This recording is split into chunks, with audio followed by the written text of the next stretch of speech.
Mute. Namaste everyone. Welcome to our gentle yoga. This type of gentle yoga is designed as a palliative yoga. Palliative yoga is primarily a preventive style, but it can have therapeutic effects also. This style is designed for stress reduction and to increase the energy of communication in body systems, which stimulates better immune system and body's repair mechanism. One feels better and minor issues can get resolved. Yoga brings good health of mind and body, inner awareness, and a sense of cosmic connection. Regular discipline practice is key. So if you miss a day, please use the video recording on YouTube at Life in Yoga Rajan. Yoga is not a physical exercise and it's not a religious practice either. So people with any religious background can do this. This type of gentle yoga can be done sitting on a chair or on the floor. Some points to note is always keep your spine straight but not stiff. And if you need to, support your back. Do these practices gently, smoothly, and without jerks. Slower is better. Visualize the part of the body being exercised for maximum benefit. Follow instructions to avoid adverse reactions. There should be no strain, and you should do it within your capacity. Make sure the breathing is slow and smooth.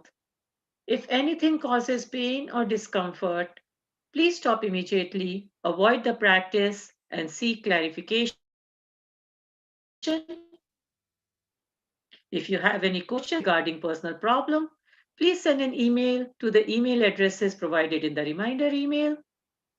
And remember, liability is entirely yours. Thank you.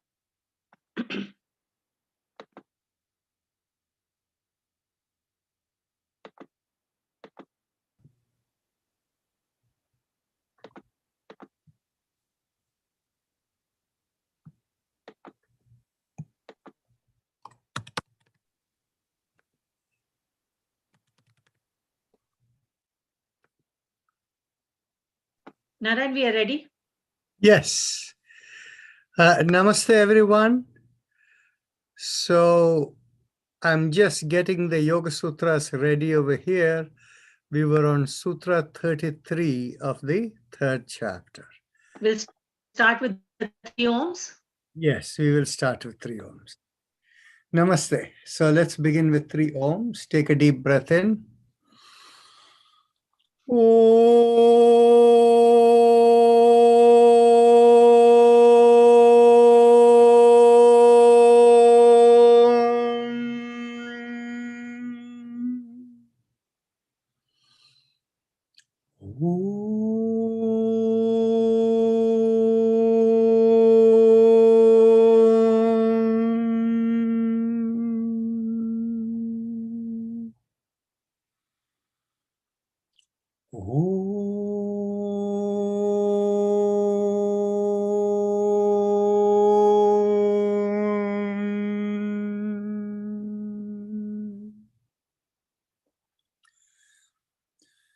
So we are carrying on with the Yoga Sutras. Just as a reminder for everyone, we are in chapter 3. And in chapter 3, as you understood, it was from the middle of chapter 2, Patanjali started explaining the idea of eightfold Ashtanga Yoga. And Yama and Niyama he covered, and the point in Yama and Niyama was, with that alone, you can realize the highest. However, as a systematic mode of practice, he went on to go into the other 6 aspects of yoga. Asana, pranayama, and pratyahara were covered in chapter 2.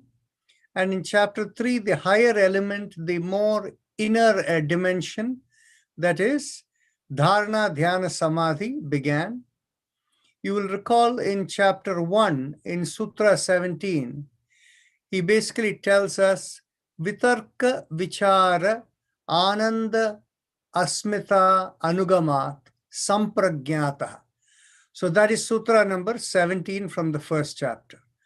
So in Sutra number 17, the first chapter, in the introductory overview, he tells you how to reach the state of becoming completely, with having complete wisdom and knowing everything, the state of Sampragyataha state.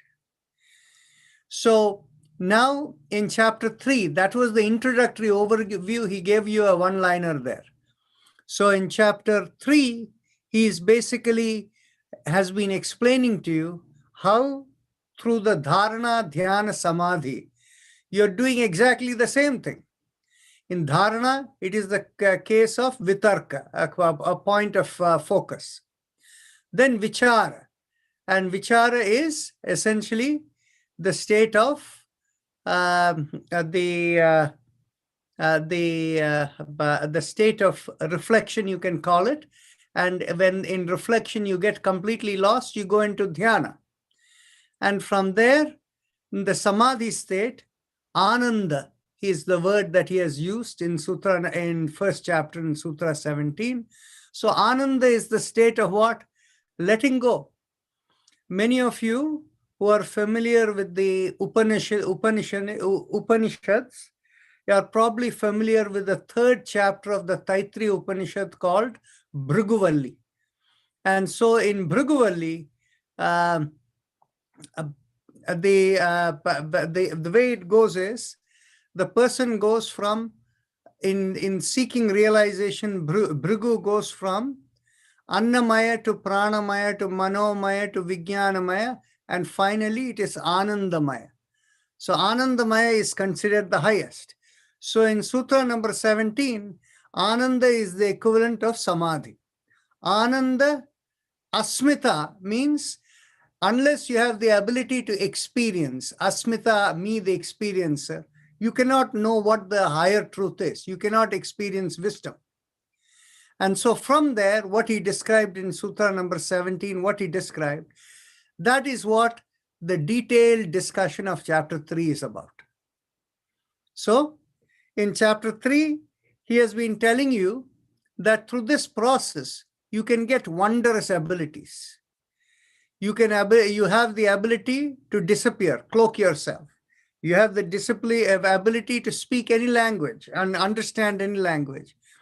You have so many different abilities to know the past and the future. So all of these he has been describing for you. So as I mentioned to you, and one of the points he mentioned, if I'm not mistaken, in Sutra number 23 of the third chapter, he basically mentioned that what you get is according to the needs of your dharma. So only what according to your purpose in life you need, only those kinds of abilities will come to you. But why is he describing all of these extraordinary abilities that ordinary people normally don't experience? Is because in the path of yoga, if you experience it, don't get confused. And what is the potential confusion? If you get these abilities, the potential confusion is, I got this, so I am a great person. I'm better than everybody else around. So Patanjali is now going to tell you, don't fall into that trap. If you fall into that trap, that is the greatest misfortune you can have. So that is where it is leading towards. So let's continue with where we were in chapter 3. And let's see how far we go to finish all of these abilities. Can I just ask you one question, Narayan? Yes, go ahead. In Sutra 24 of the third chapter, the one that says Maitri Adishu Balami. So you you have translated it into as friendliness gives you strength. Yes. But yesterday you said that not being affected by any of this gives you strength. No, I said the translation is friendliness gives you friendliness, etc. gives you a strength is the translation. Okay. And but on the other hand, I also referred to you when he uses the word Adi, the Adi refers to, in chapter 1, we went into the Maitri Mudita, right? That Right. sutra. I believe that was chapter sutra number 32 or 33 in chapter 3. Right. So 33. So that is what we referred to over here, and that is where not being affected came. Okay. Interpretation of that. Okay. Okay. So okay. So in chapter 3, it was sutra number 14. I misspoke and I said sutra number 23. Sutra number 14 is what I was talking about, that whatever you experience is because of is according to your dharma, is in sutra number 14. So now let's go on to sutra number 33 where we left off. Okay. So as I said, between sutra number 30 and 32, he has knowledge of chakras and nadis, but he doesn't discuss it in detail because nadis and chakras are only steps on the way to attain the experience.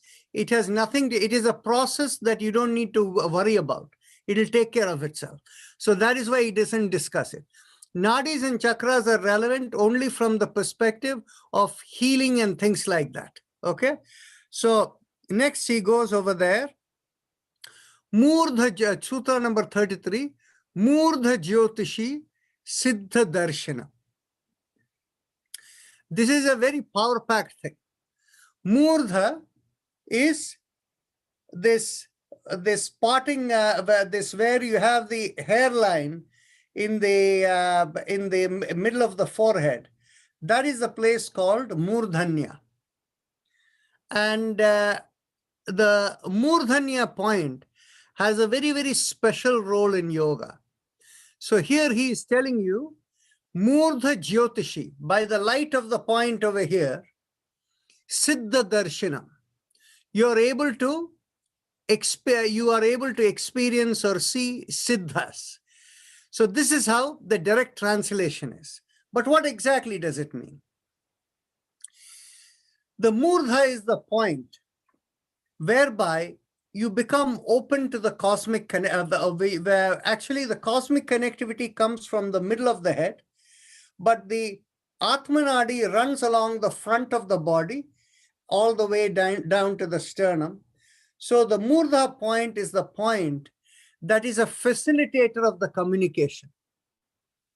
And so the Siddha or Siddhi comes from the connectivity. So it is the light of this that enables the siddhis.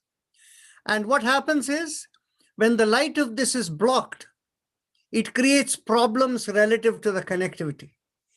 And so what happens is, in diseases that are related to the autoimmune conditions like cancer and other things, what happens? The body's immune system is corrupted. The body's immune system being corrupted is because this point over here, when the communication is taking place, it trips the message that is connecting with the cosmos. So the concept of Siddha Darshanam is related to the cosmic connectivity through the top of the head. Then Sutra number 34, Pratibhatva Sarvam. Pratibha means the word itself. Bha or bhasva means the light. Pratibha, the reflection of the light, which means full, complete. It's essentially wisdom. With that, what can you know? Everything. Sarvam. Hridaye chitta sambit. Now, here again, it is a very deep thing. Now, Hridaye, by the way, the Murdha Jyotishi, Siddha Darshanam, Pratibhat, Vash, Sarvam, they have to be taken together. Because once you clear this up, that is how the Pratibha comes. And from that's how you know everything. Then the Sutra number 35, Hridaye. The word Hrit means what is hidden. When you usually use the word the heart of the matter, you really talk about what is the core, right? So when you talk about Hridaya here, it doesn't refer to the physical heart. The Hridaya refers to the spiritual heart. The spiritual heart is behind the sternum, in the middle of the body, and not in the middle of the body, rather towards the front of the body, just under the sternum bone. That is where the Hridaya stays. But what is the name of, what is the meaning of the Hridaya?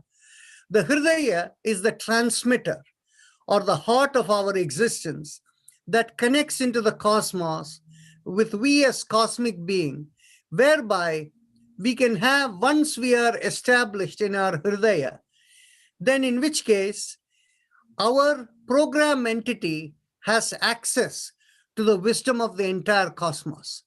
That is what Hridaye Chitta Samvit. Samvit means knowing everything. And what happens is, when we say that a person has Atma Vidya, some of you here who have read the Bhagavad Gita know that when Arjuna asked Krishna, if you fall off the path of yoga, then do you lose all the progress you have made? And Krishna tells him, no, wherever you left off, you will pick up in another lifetime. Any of you remember that? So the thing is, basically, that is exactly the point, that Hridaye Chitta Samvit is the Atma Vidya. That is, what is Atma Vidya? The Atma Vidya is the opposite of Avidya that was discussed in chapter 2. That is, the Atma Vidya is the knowledge of the nature of existence, the cosmos, and our being and purpose of life and all of that. That Atma Vidya resides right in the spiritual heart. So you have you can have complete knowledge of all existence, and it will reside in the spiritual heart. And how does it reside? It actually grows. Most people have very little, and through the meditative process, when the connectivity takes place, through this process of samyama and questioning, slowly it grows. And it grows within. The kind of knowledge is not mental knowledge. The kind of knowledge is not read knowledge. The kind of knowledge is intuitive knowledge. So that knowledge resides right over there. And what happens is, as it grows and grows and grows because of meditation, this is the one that never diminishes from one lifetime to another. And that is the one that, Krishna was referring to, that which never diminishes one life after the other. So Sutra number 36. Sattva Purushayoho Atyanta Asankirnayoho Pratyaya Avishesho Bhogaha Parartha Arthatvat Swartha Samyamat Purusha Jnanam. Okay? So he is explaining here, how can you know Purusha? What is Purusha? I think this is perhaps the first place we have come across the word Purusha in the Yoga Sutras, right? Did we see it before? We didn't, right? Okay. Now, first chapter. First chapter, 16th verse. Don't we have it? We saw Sattva Purusha somewhere. Let us see that.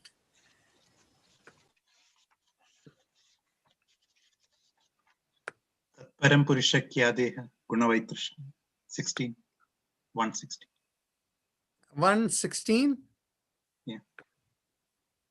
Yes. So 116, you are right. We have Tat Param Purusha Khyate Gunavaitrishnyam. And when we use the word Purusha over here in Sutra 16, anybody remember how we define Purusha?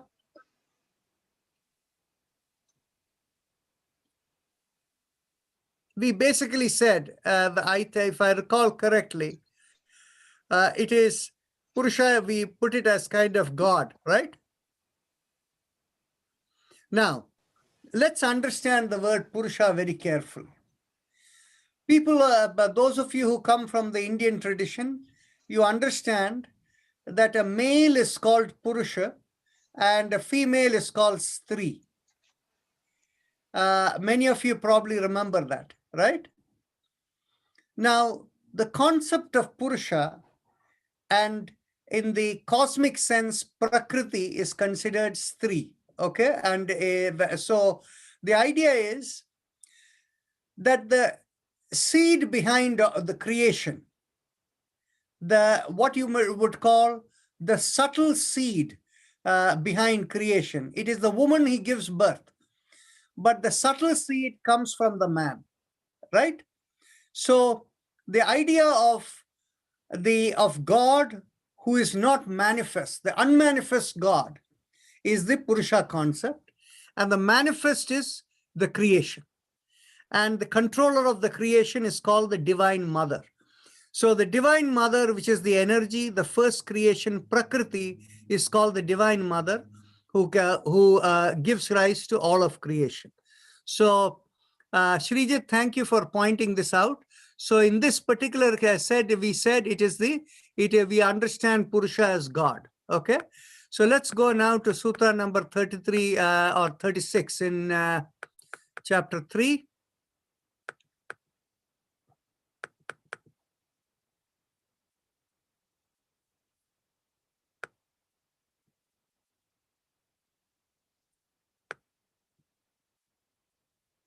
Okay.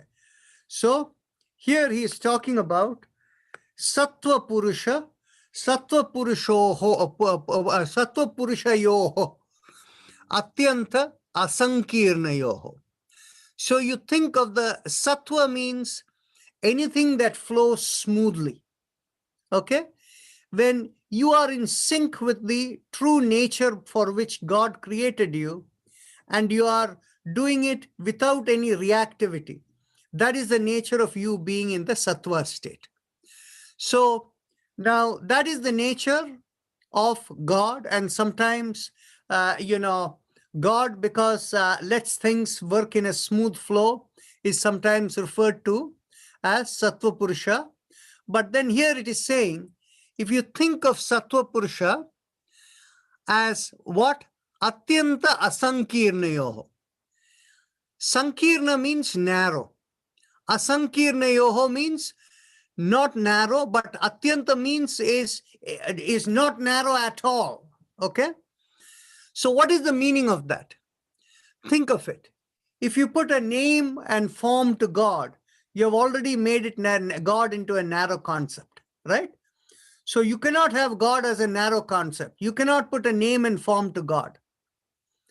And so the thing is basically, so if you think of the Sattva Purusha, the source that makes everything smooth and all of creation, everything, and you don't think of that in any narrow sense, beyond all names and form. And then what? Pratyaya avishesho bhogaha. Pratyaya means whatever you experience reflects back into you. Avishesho means there is no specific, Vishesha means specific.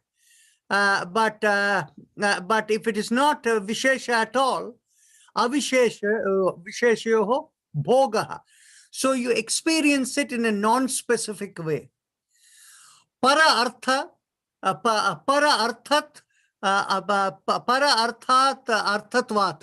So para arthatvat means think of it of something beyond. And then swartha samyamat. Swartha means something that is within you. And there you do samyama, then you have knowledge of the Purusha. Think of how complicated he has put it in over here, but yet this is the nature of God. God realization happens only when you can understand God is beyond all names and forms. And you can experience God only if you go with an approach of no assumptions. That is what pratyaya avishesho bhogaha means. You cannot have any assumptions. And then it is something beyond, but yet within. That is how you approach it, then you get it. Everybody clear on this? This is a very, very important, sutra over here. So you can understand he who, or that which is the controller of the entire smooth flow of everything. If you think of that being that is completely, something that you don't have any narrow sense of it, beyond all name and forms. and something you're willing to experience without any specific, in a completely non-specific way, and you have the sense of it as something beyond and yet something within. When you do samyama on it, that's when you can know the nature of God. Srijit, question. Yeah, you also mentioned about special Purusha in Sutra 124 as God. So when we were discussing about Ishvara Pranidhana, the next verse, the Purusha comes there also. That As is special Purusha 124. Yeah, exactly. And what is the Purusha Vishesha? Is the one who has been described in those. But remember, that is the first chapter and that is the introductory overview. And remember over there, in that sutra, one of the describers of descriptions of God is the source of all knowledge and everything, right? What bijam is that? Sarva tattva bijam, right? Yes. So the thing is, basically, you have that over there too, right? So now let's go a little bit beyond. And actually, this is a beautiful statement. This is the statement that would cover, you would think of it as the concept of God in every religion, and then all theistic religion. So Sutra number 37, Tataha, from that, Pratibha Shravana Vedana Darsha Swada Varta Jayante. So from that, you can have Pratibha. Pratibha means enlightened. Shravana is ability, hearing, enlightened hearing. Vedana is enlightened sensing. Darsha is enlightened seeing. And actually the enlightened is the prefix for all of them, Pratibha. Swada is enlightened tasting. Enlightened Varta. Actually, this is a very interesting word. You see, normally when people think of the five senses, they think of the hearing and, sensing or feeling, seeing, tasting, and smelling is usually the fifth one. But here the word used is Varta. And the thing is, different people have interpreted it differently. Some people have actually said this may be because the fifth one is supposed to be smelling, that this may be smelling. But the concept of Varta is something a little different. Varta is interaction with anyone. When you say you have in Hindi, when you say the word baat, kisi se baat hua, right? So baat is a conversation. Now what happens is the original word baat comes from the word varta, right? So the varta is exchange. So when you think of it as exchange with anyone or exchange with anything, smell is an exchange. There is something that creates a smell, so you're smelling it. So enlightened exchange is how we need to understand. Jayante means it comes out of that. Te samadhi upasarga vyuthane siddhaya. All these abilities, samadhi upasarga, they come out of the samadhi state, and upasarga vyuthane siddhaya. Vyuthane is to arise out of. Upasarga has a special meaning. The concept of rebirth has a concept of upasarga. The concept of upasarga is from dissolution coming back into rebirth is the concept of upasarga. So what is being presented here is that these abilities come from the samadhi as if like in the form of a rebirth, arising out of rebirth. And these are the siddhis or the abilities, siddhaya is the plural, that come from it. Okay? So now, why did he use that word? rebirth is usually not considered a good thing for somebody who is seeking to go beyond that, right? So we will see why he's saying this in a moment. But now we have exceeded our time. So I'm going to stop over here. And are there any quick questions over here?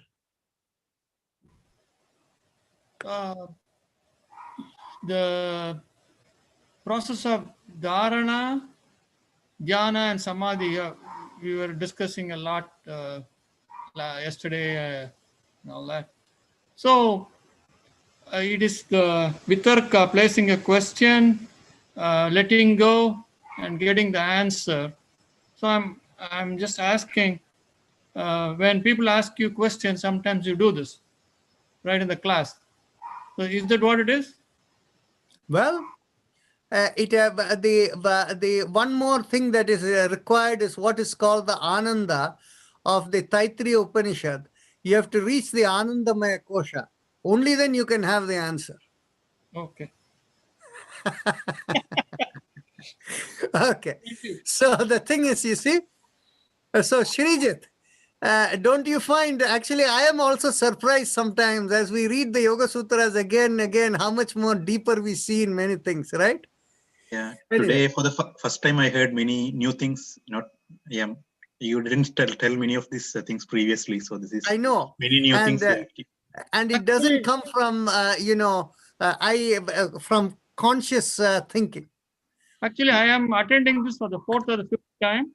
Uh-huh. And every time it seems like new. It doesn't look like what I heard earlier. Every time it is new. Yeah. So Bharatji, go ahead. I have a question which is sort of related to what the gentleman just asked before. And you mentioned that, yes, that happens when you reach the state of Ananda. So I have a hypothetical question. If there are two gentlemen or two ladies who reach that stage, would their concept of what is and what prevails beyond be the same, or would they still have an argument with each other as to what it is because their experiences are still different? If both of them have experienced the ultimate, it would be the same.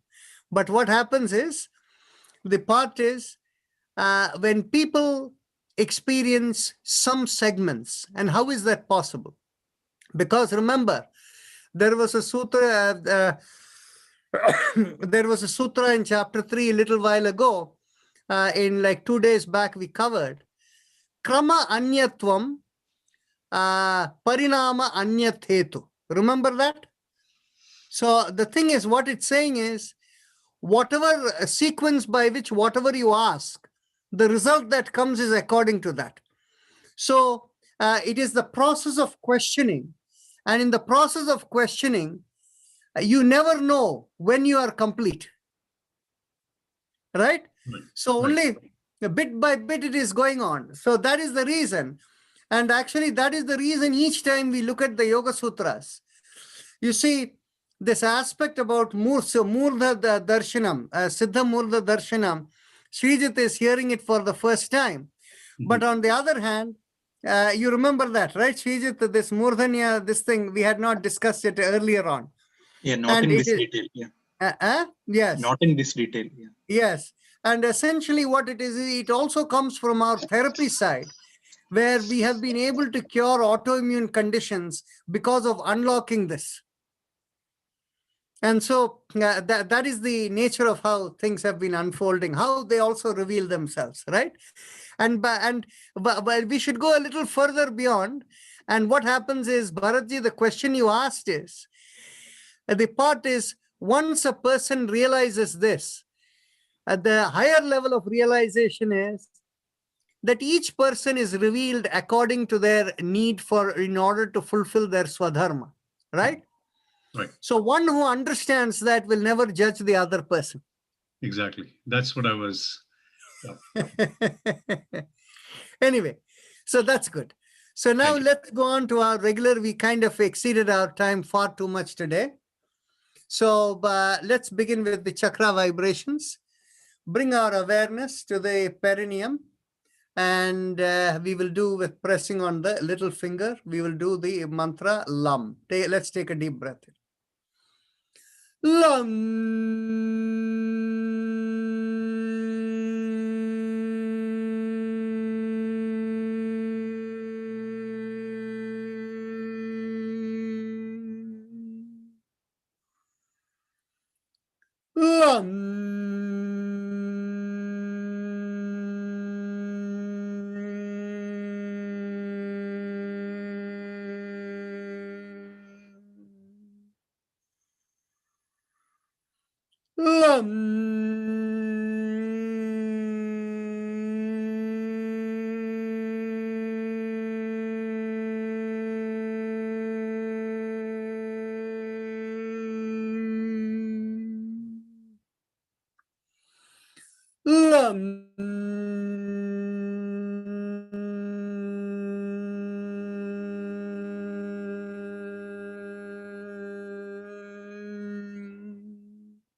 Release the finger and continue one last time.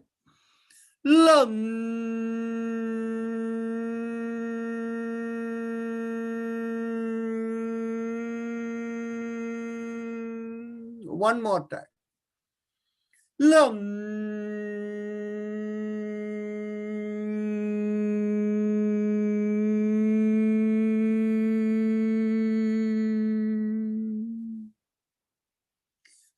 Now bring the awareness 1 inch above the perineum, and here we do the mantra VAM. Press at the ring finger. Let's take a deep breath in.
Release the fingers and continue.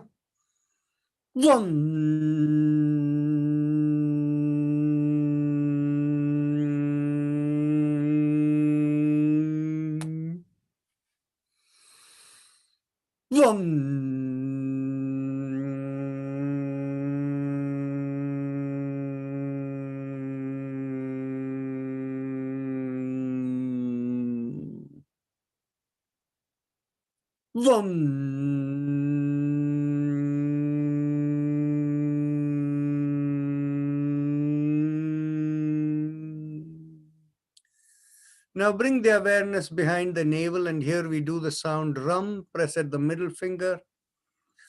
Rum.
Release the fingers and continue.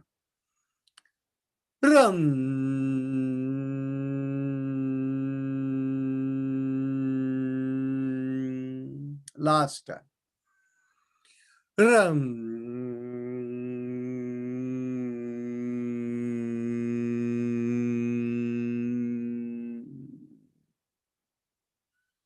Now we bring our awareness in between the breasts and the middle of the body, and here we do the sound yum. Take a deep breath in, and index finger pressed. Yum.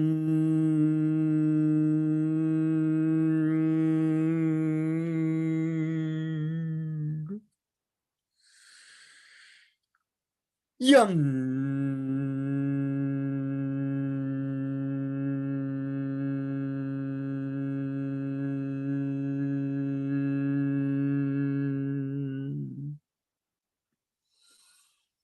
Yum.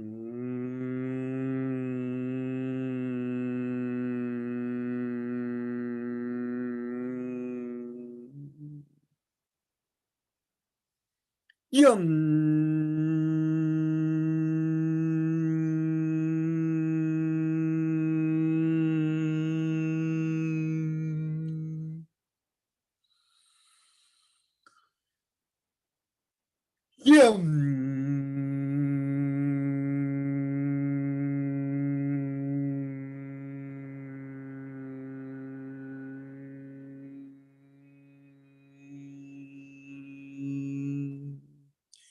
Release the fingers and continue.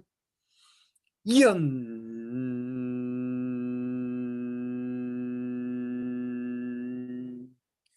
At the throat, we do hum, thumbs up.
Release the hand.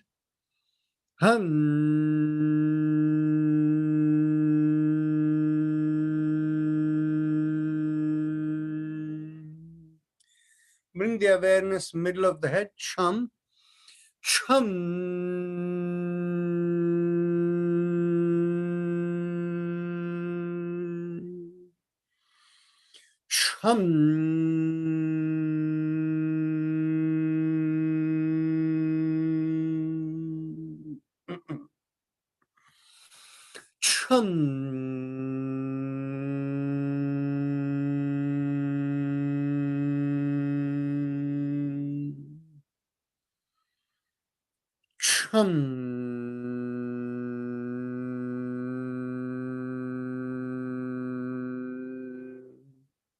Release your hand and continue.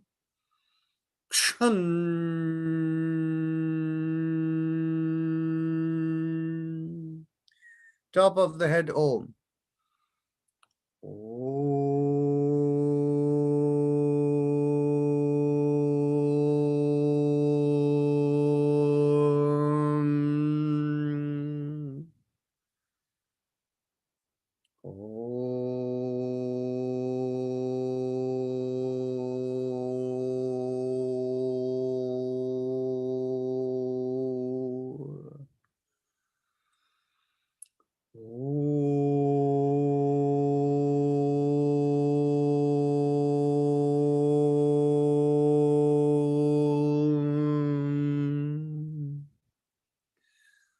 So now you can go on to the spinal alignment, because we have already taken enough time today. We'll skip on the Ujjayi Pranayama. So Vidya, go ahead. There is one thing I would like to tell all of you is, this group is fairly static at around 35 people. If you have friends who you think may be interested, please share it with them and ask them to come and join us. In the other group, we actually get about 200 people, 210 people every day, and 210 connection. And many of them, 25% of them are husband-wife teams. So we literally have about 250 people every day there. So this group can expand more in India as well as in the West Coast. So please share with more people.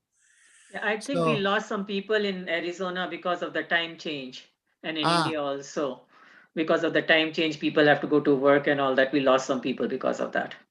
Okay. So continue, please, Vijay, all yours.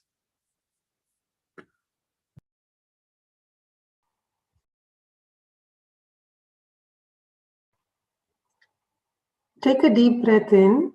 As you exhale, gently bring the ear down to the shoulder. Inhale and come back. Exhale and bring the other ear down to the shoulder. Inhale and come back. And continue.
As you come back, exhale and look over one shoulder. Inhale and come back. Exhale and look over the other shoulder. Inhale and come back. And continue.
As you come back, and with the next inhalation, take your head backwards. Exhale and bring the chin down to the chest. Inhale and head backwards. Exhale and chin down to the chest. And continue.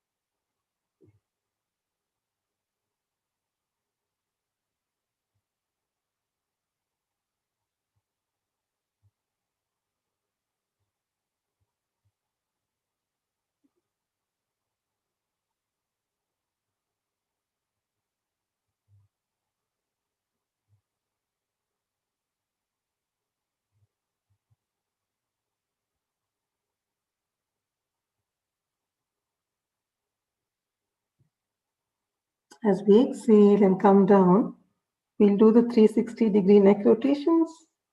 Inhale for half a circle. And exhale the other half. And continue.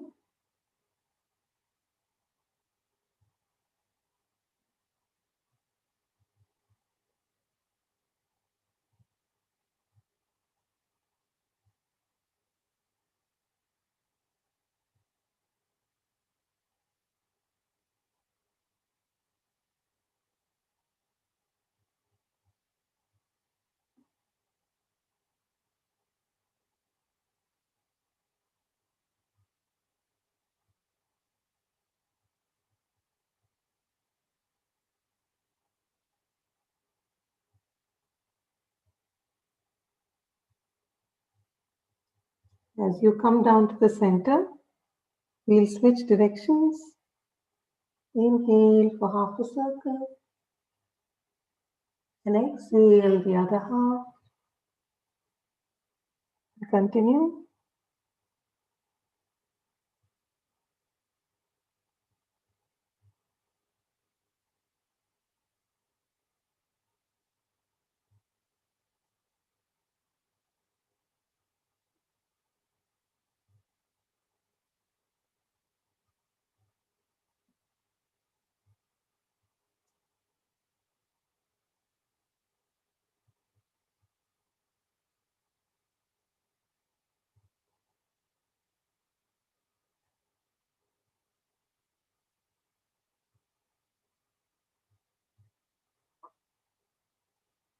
Relax as you come back. We'll now move to the next exercise and alternate shoulders. Inhale and lift up one shoulder. Exhale, rotate and bring it back down. Inhale and lift up the other shoulder. Exhale, rotate and bring it back down. And continue.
Relax as you come back.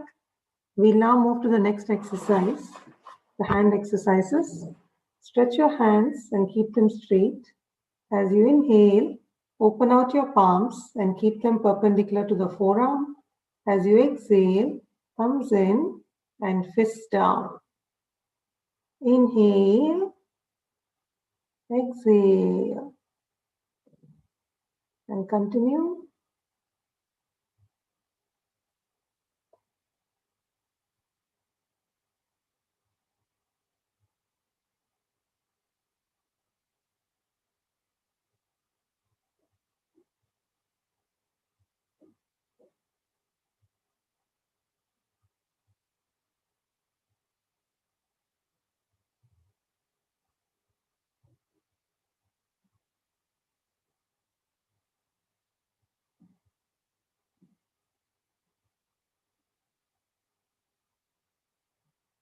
As we exhale and bring our fist down, we'll do the fist rotations.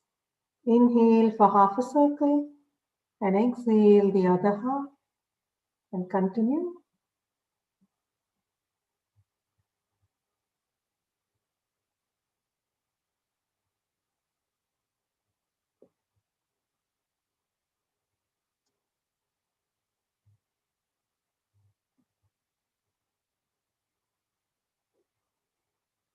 As we come back to the center, we'll switch directions.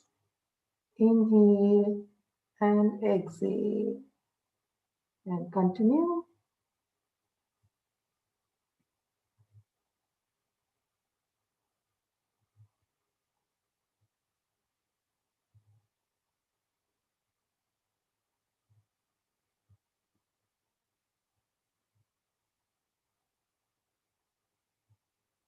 Relax as you come back. For the next exercise, let's bring our elbows in line with the shoulders. Open out your palms and move your wrists up and down as you inhale and exhale. And continue.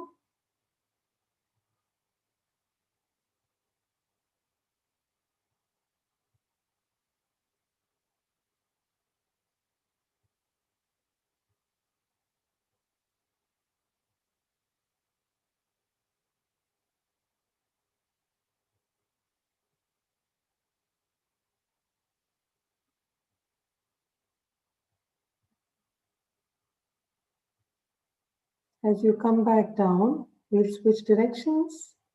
Inhale and exhale. And continue.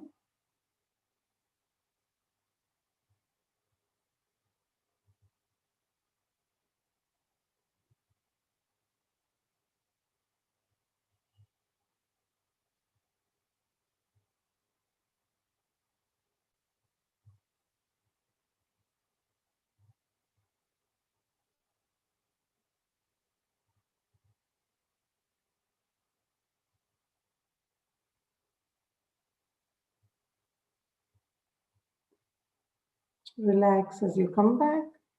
For the next exercise, let's interlock our hands and place them behind the head. Make sure your elbows are at 180 degrees and the head is straight. As you exhale, turn to one side. Inhale and come back. Exhale and turn the other side. Inhale and come back and continue.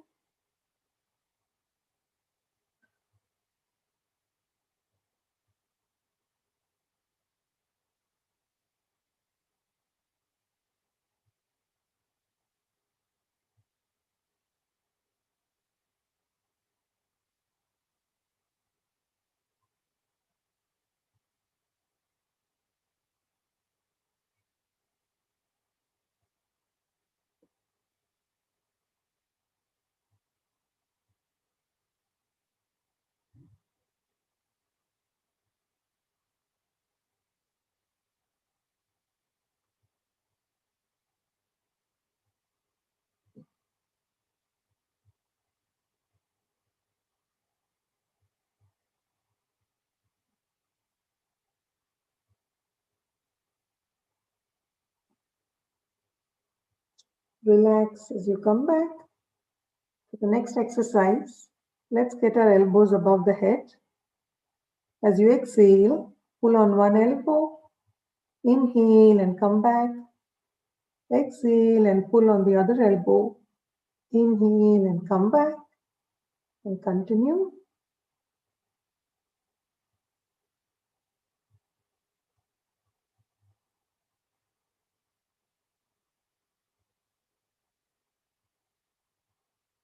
Feel the stretch along your shoulder blades as you do this.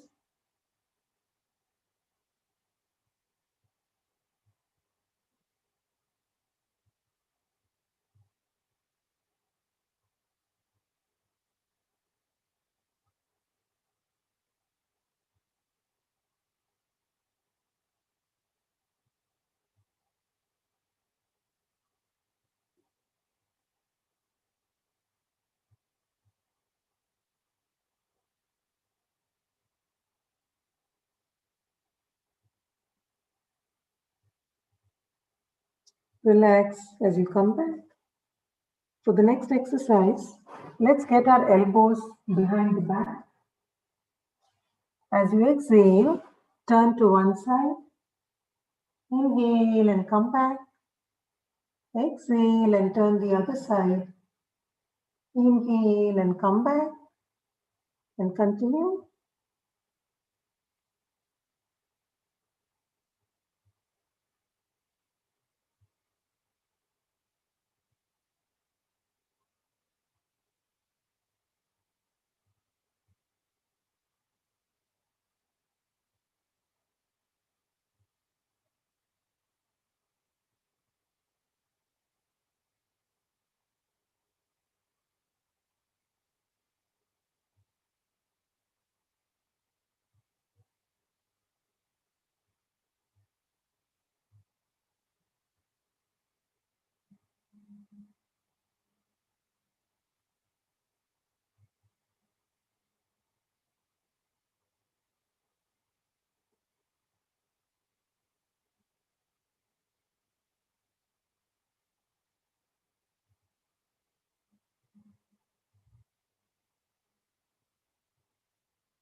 Relax as you come back.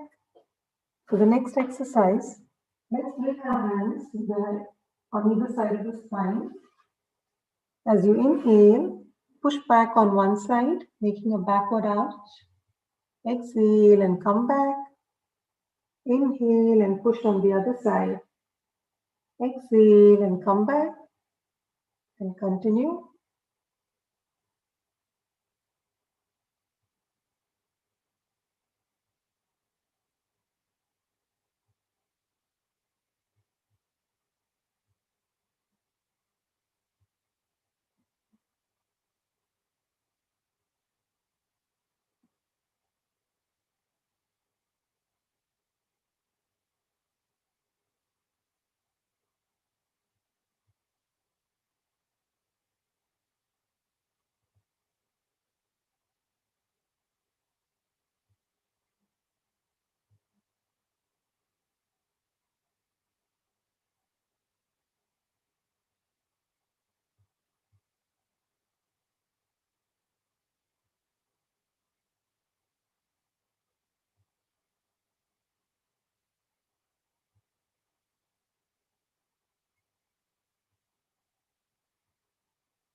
Relax as you come back.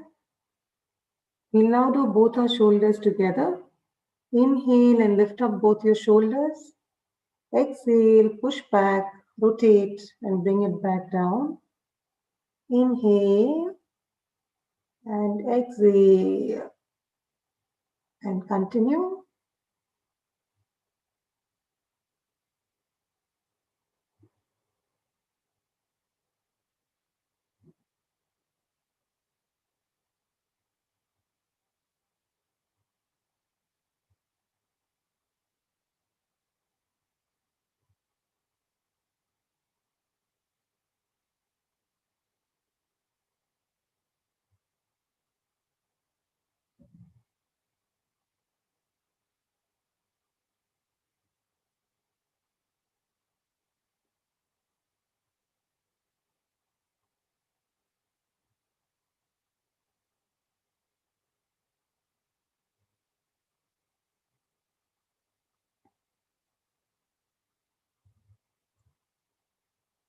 Relax as you come back. For the next exercise, let's cross one leg over the other and hold the knee with your interlocked hand. Exhale and pull up the leg and turn to the same direction as the leg you're holding. Inhale and release. Exhale, pull and turn. Inhale and release. And continue.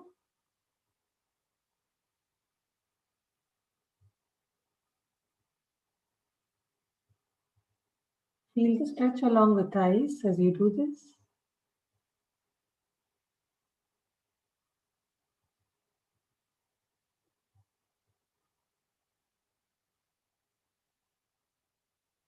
As you come back down, we switch to the other leg. Exhale, pull and turn. Inhale and release. And continue.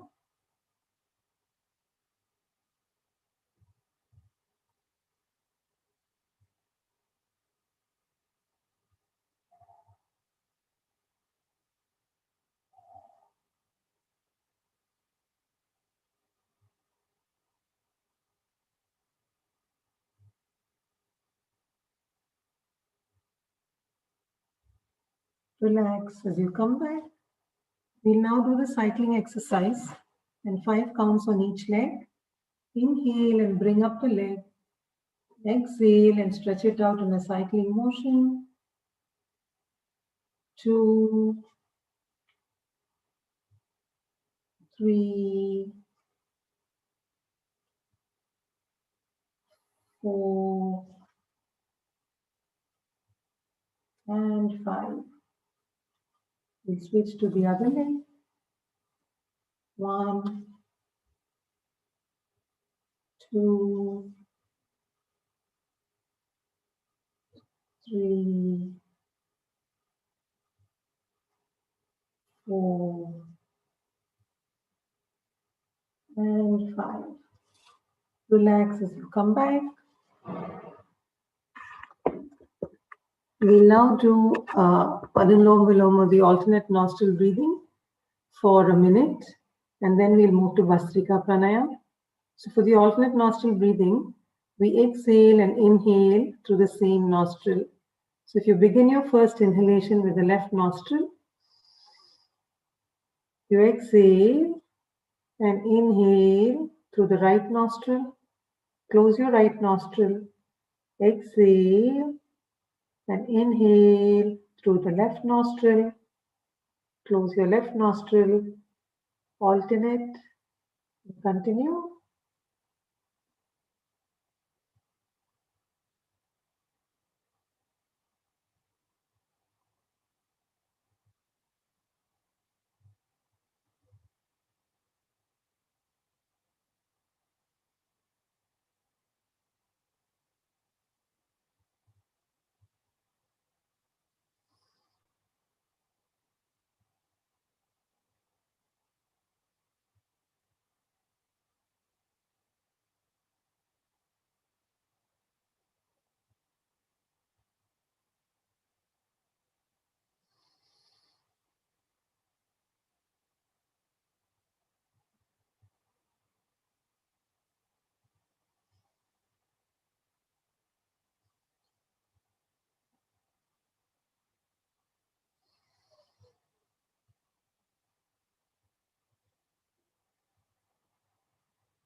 As you complete the breath, we'll move to Bastrika Panayam.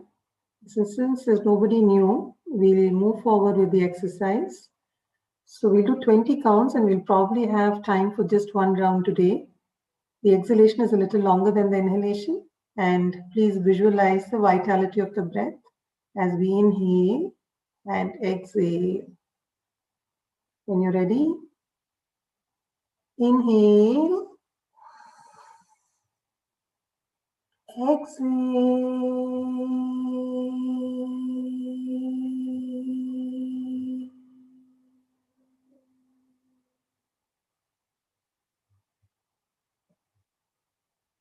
2,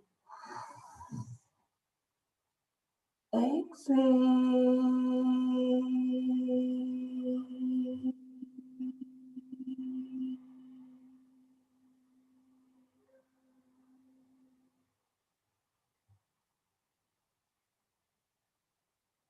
3, exhale.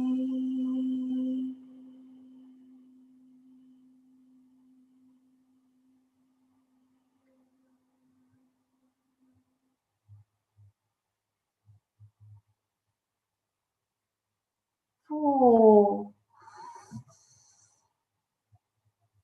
exhale.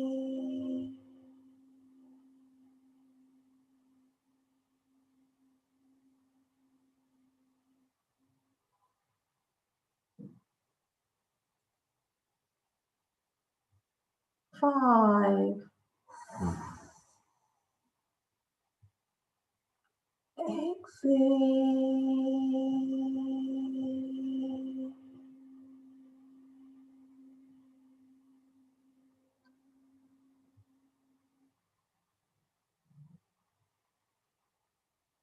6, exhale.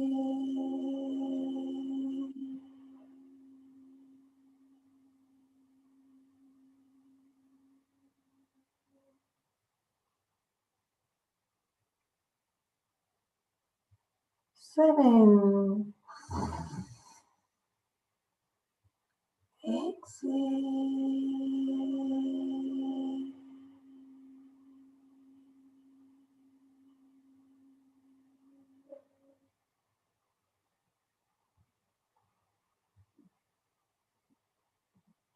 8,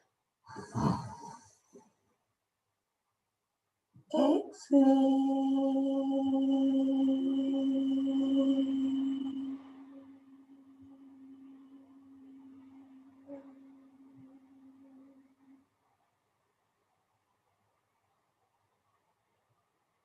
9,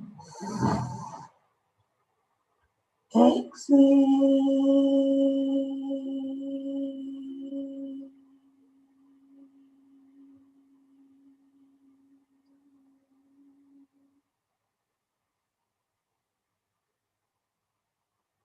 10, exhale.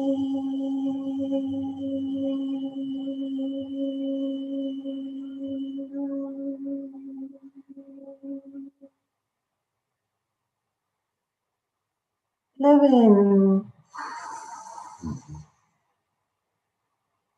exhale.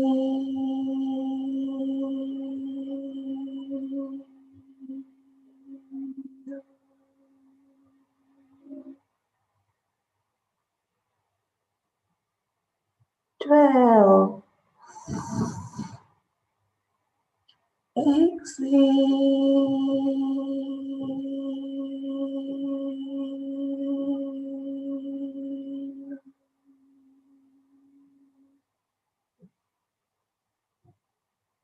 13, exhale.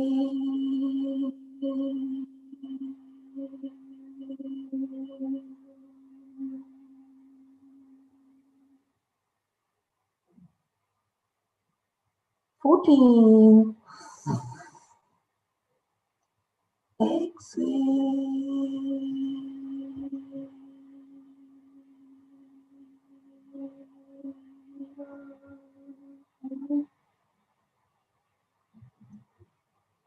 15. Exhale.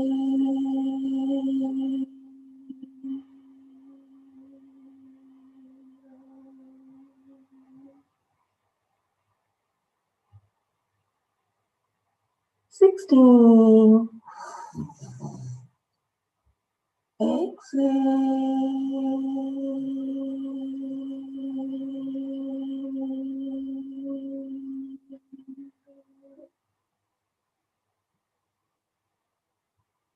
17. Exhale.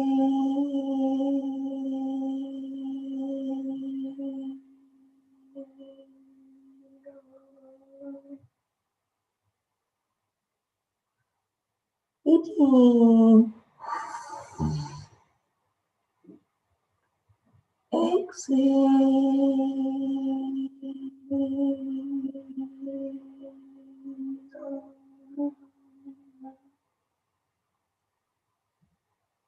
19. Exhale.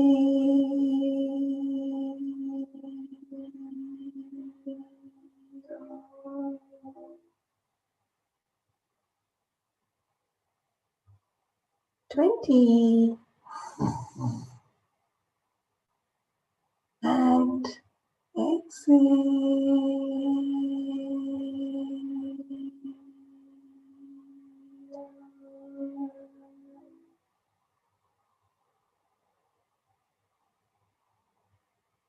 Keep your eyes closed. Relax. Observe any sensations in the head and also as they gently dissipate.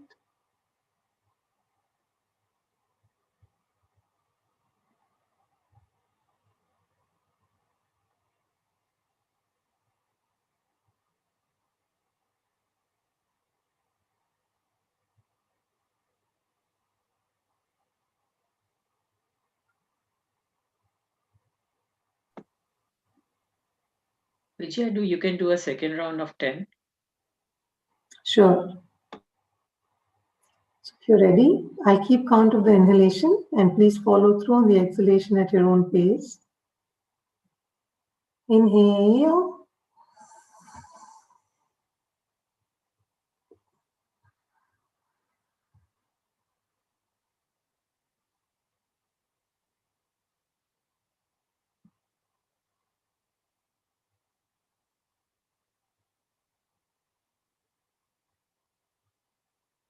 Two.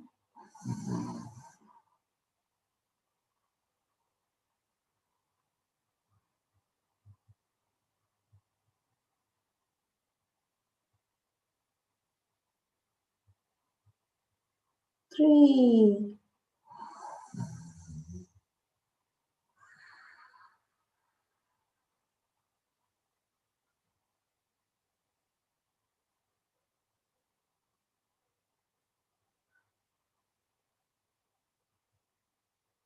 Four.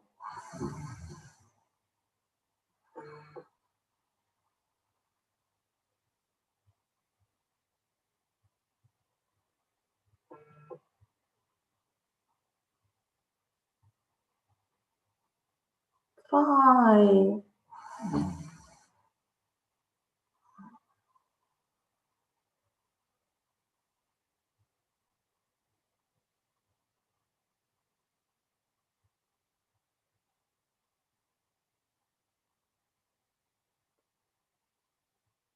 Six.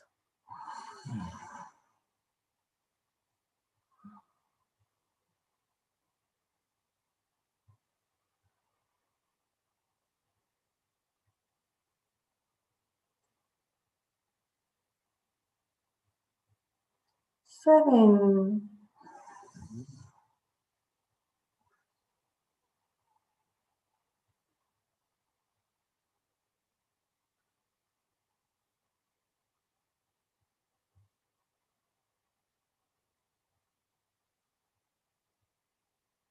8.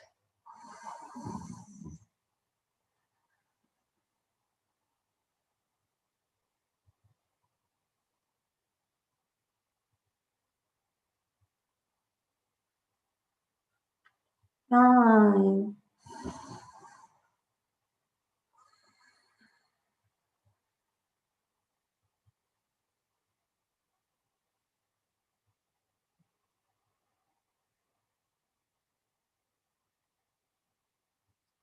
10.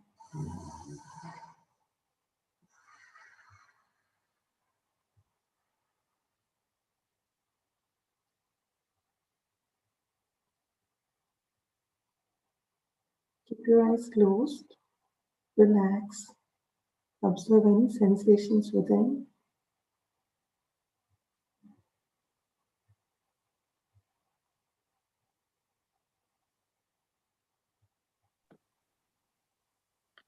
Keeping our eyes closed, as we feel our sensations dissipate, we will do the meditation. Tell yourself, I give up all ideas and concepts, and I care about nothing.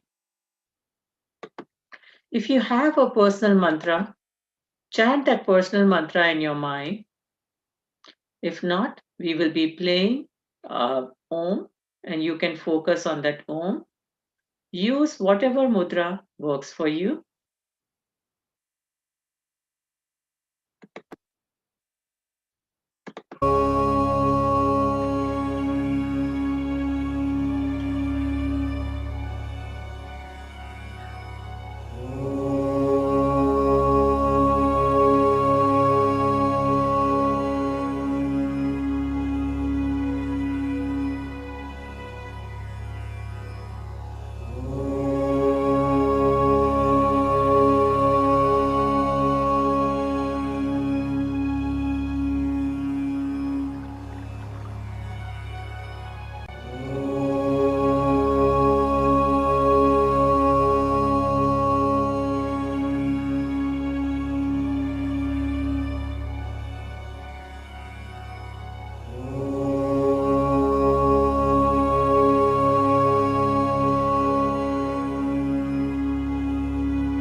With your eyes closed, affirm to yourself, may I be guided to fulfill the purpose for which I was born.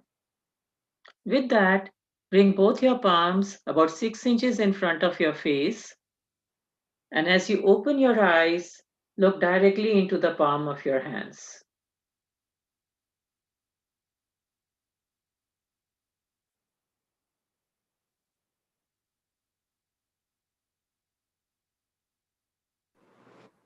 Thank you, everyone. Namaste. Namaste. Namaste. Namaste. Namaste. Thank you. Namaste. Thank you, Thank you. Vidya and Anu. Thank you. Thank you. See you tomorrow.